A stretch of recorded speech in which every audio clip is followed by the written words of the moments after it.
La plainte contre le prince Andrew bientôt rejetée. Le 9 août dernier, Virginia Giuffre a déposé une plainte pour abus sexuels contre le fils d'Elizabeth II, à qui elle affirme avoir été prêtée à des fins sexuelles par Jeffrey Epstein lorsqu'elle avait 17 ans et faisait partie du réseau d'éclaves sexuels du milliardaire.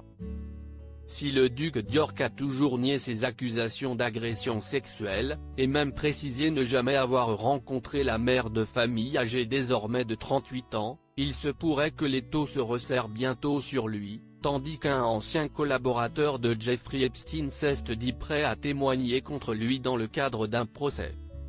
Que ses avocats font aujourd'hui en sorte d'éviter.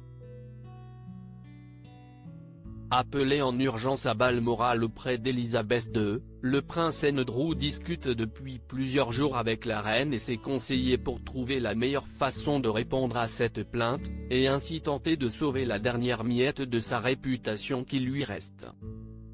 Et ses avocats auraient trouvé une solution, faire annuler le procès en ayant recours à l'immunité diplomatique.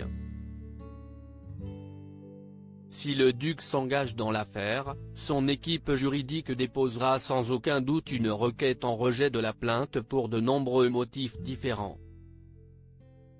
Bien sûr, il ferait valoir l'immunité diplomatique.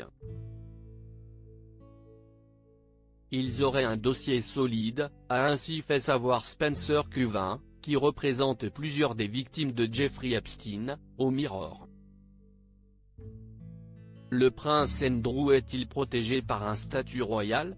Seul bémol toutefois avec cet argument, contrairement à Elisabeth II, le prince Andrew ne possède pas l'immunité diplomatique, et ce parce qu'il n'est pas un chef d'État à l'inverse de la reine.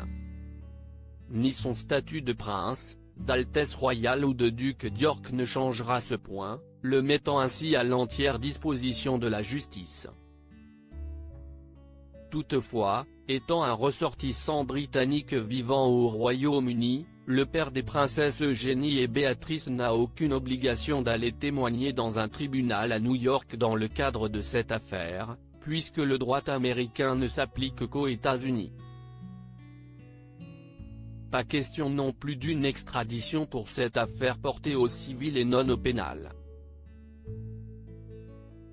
Seul ce dernier point pourrait déchoir une fois pour toutes le duc d'York des statuts qui le protègent.